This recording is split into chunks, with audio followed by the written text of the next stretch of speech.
Alright guys, welcome back to the channel, welcome back to another video. We have our first piece of information about the Super Dragon Ball Heroes crossover, and that is one of the new featured units will indeed be Super Hearts. Now, I barely follow Super Dragon Ball Heroes in general, so if you know anything about him or if he's hype or not, do let me know down in the comments because I know nothing.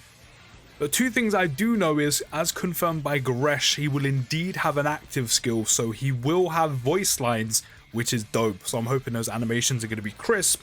And also, the Japanese voice actor for this guy is Dio from JoJo. So, us global players, there's two things that's going to happen. Of course, his active skill will play out, and he'll have lines, but there'll be no voices, or we're just gonna have the Japanese voices play for this guy, which I do not mind whatsoever because the Japanese voice actor for Dio goes hard. So I'm all for that. Other than that, as I said, I know absolutely nothing about this character in Dragon Ball Heroes. I don't know if he's hype, I don't know if he does anything sick or anything like that.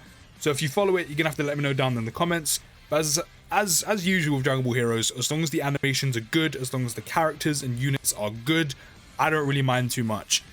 The other piece of information we have is the 4 newly Dokkan Awakenable characters that are coming, which are both SSJ4 Gohan and Bardock. We have the Spring Kai of Time Brainwashed and Rebellu, who I'm pretty sure Rebellu was a free-to-play unit, but I can't actually remember off the top of my head. However, one thing I do remember is she was pretty good upon release, so her Dokkan Awakening should also be very, very good. Not to mention, considering these two didn't have Dokkan Awakenings either, in fact, kind of the same thing applies for all of them. Their Dokkan Awakening should be very, very good. And I'm really intrigued of how they're going to handle Gohan specifically, because he has that part of his passive where you have X amount of giant 8 power category allies on the team, and he gets like guard or something.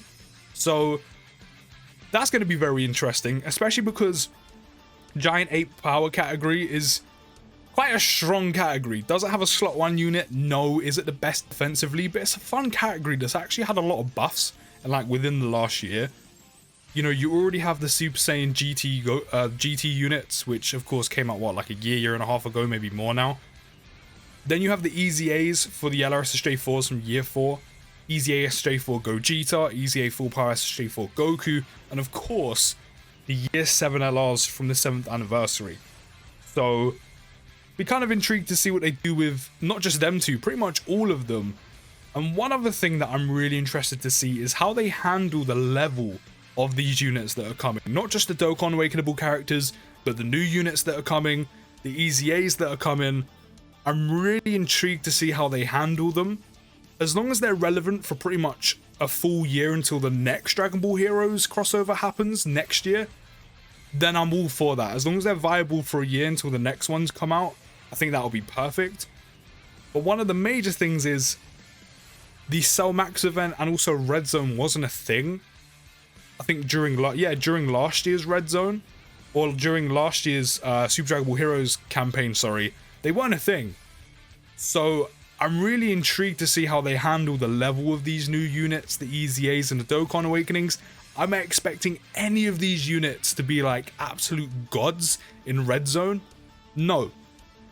But I really would like to see some, doesn't have to be all of them, especially the new summonable units. I would like to see some of them viable for the harder content in the game, but at least in and around that level to actually be able to attempt it, and as I said, be viable. I would like to see that, because I said it would keep them relevant for pretty much a full entire year until the next campaign next year.